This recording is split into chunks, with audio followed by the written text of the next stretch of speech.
দাদা একটা টিকিট দেন তো। কোথায় যাবে? মায়াপুর। মায়াপুর? এই নিন, তাড়াতাড়ি যান, এক্ষুনি বাসটা ছেড়ে দেবে।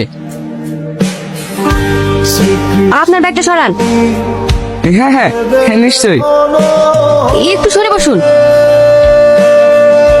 কি সমস্যা আপনার? আমার দিকে এভাবে ঘালঘাল করে তাকাচ্ছেন কেন? মেয়ে দেখলে চোখ শুকানো ওঠা পড়ে নাকি?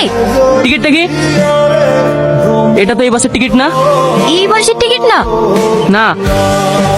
তাহলে? আপনার বাসটা আমাদের বাসের একটু আগে বেরিয়ে গেছে। এই সিটটা ওনার, উনি দুটো সিটে বুক করেছে। সরি, আমি চলে যাচ্ছি। ইটস ওকে, আপনি চাইলে এখানে বসতে পারেন। আপনি যেমনটা ভাবছেন আমি তেমন ছেলে না। কোথায় যাবেন আপনি? মায়াপুর। তাহলে তো ভালোই হলো, একসঙ্গে ট্রাভেল করা যাবে। আমিও ওখানেই যাচ্ছি। মায়াপুরের কোথায় যাচ্ছেন আপনি? জমিদার বাড়ি। বড় সাহেবকে আমি অনেক শ্রদ্ধা করি। আর তাছাড়া আপনি ওই বাড়ির ছেলে, আপনার পাশে বসে আমি যেতে পারি? আপনি ভুল ভাবছেন, আমি ওই বাড়ির ছেলে না। তাহলে আপনি ওই বাড়িতে কি করতে যাচ্ছেন? আমি একজন ইলেকট্রিশিয়ান। জমিদার বাবু বলছিল ওই গ্রামে নাকি কারেন্টের খুব সমস্যা, তাই জমিদার বাড়ি যাচ্ছি। আর আপনি? আমার ওই গ্রামেই বাড়ি।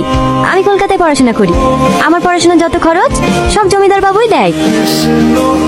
জমিদার বাবু আজকে হঠাৎ এই সময়? আমার লাতে আজকে বাড়ি আসছে, তাই একটু বাজার দিকে যাচ্ছি। রোহন বাবু বাড়ি আসছে? হ্যাঁ। চাষবাস সব ঠিকঠাক চলছে তো? হ্যাঁ বাবু, আপনার তো সব ঠিকঠাক চলছে। আচ্ছা ঠিক আছে, আমি এখন আসি।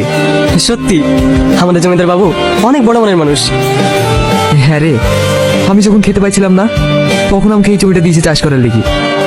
আর আমার মেয়েকেও বাইরে পড়াশোনা করার জন্য পাঠিয়েছে। জমিদার বাবু যদি আমাদের পাশে না থাকতো তাহলে যে আমাদের কি হতো। কি রে, তোদের রান্না হলো?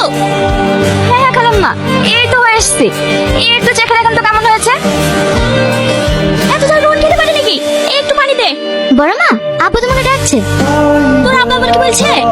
জানিনি, আপু তোমাকে তাড়াতাড়ি যেতে বললো। ঠিক আছে, তুই তো, আমি আসছি। এই রাকেশ, রোহন কাঁদতে যাস না এখনো? এই তো চাষি বড় মা, এই নাও। না না, ঠিক আছে। আর নাও না, খুব ভালো খেতে। মায়াপুর মায়াপুর মায়াপুর। ওই তো জমিদার সাহেবের গাড়ি। আপনাকে নিতে এসেছে নাকি? হ্যাঁ, আমি তো এই গ্রামের কিছু চিনি না, তাই জমিদার সাহেব গাড়ি পাঠিয়ে দিয়েছে মনে হয়। ঠিক আছে, যান তাহলে। তুমি হেঁটে যাবা? হ্যাঁ। তুমিও এসো আমার সাথে। না না, আমি হেঁটেই চলে যাব। কি করু, এসে শুরু? আরে ওসব কিছুই না। দাদু ভাই, আসতে কোনো অসুবিধা হয়নি তো? না দাদু, কোনো অসুবিধা হয়নি। না খেয়ে খেয়ে চেহারার কি অবস্থা করেছে দেখো তিনি। এক্সাম ছিল তো, তাই ঠিক মতো খাওয়া হয়নি। এবার তোমার হাতে খাবো, খেয়েই মোটায় যাবো। ওকে এখানে দাঁড় করে রাখবা না ভিতরে নিয়ে আসবা? হ্যাঁ হ্যাঁ, হাই বাবু ভিতরে আয়। আর 1 মাস বাদ দিয়ে তোর পরীক্ষা, এখন বাড়িতে আসা কি দরকার ছিল বলতো মা? একবারে পরীক্ষাটা দিয়ে আসতি। তুমি চুপ করো, তোমার শরীর খারাপ, আর আমি বাড়ি আসবো না। না রে মা, আমি ঠিক আছি। সে তো দেখতেই পাচ্ছি কতটুকু ঠিক আছো। রূপনগরের রাস্তাটা কোন দিকে একটু বলতে পারবে? এদিকে কোনো রূপনগর নাই। রূপ তো আছে।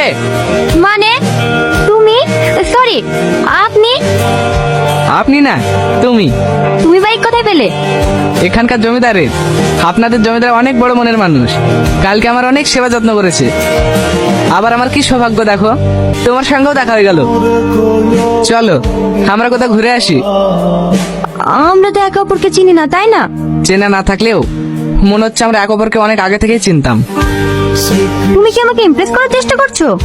তাহলে তুমি বুঝতে পেরেছো আমি তোমাকে ভালোবেসে ফেলেছি। সত্যি, আমি কখনো এমন অনুভূতি পাইনি। আমিও যে বাসে কখন তোমার প্রেমে পড়ে গেছি, কিন্তু ভয় বলতে পারিনি। কেন? তুমি যদি আমাকে পছন্দ না করো, সেই কারণে। তোমাদের গ্রামটা আমাকে একটু ঘুরিয়ে দেখাবে না? আজ না, অন্য কোনো একদিন। ঠিক আছে, কাল কিন্তু আমি তোমার জন্য এইখানে এই সময় অপেক্ষা করব। তুমি কিন্তু আসবা। ভেবে দেখবো।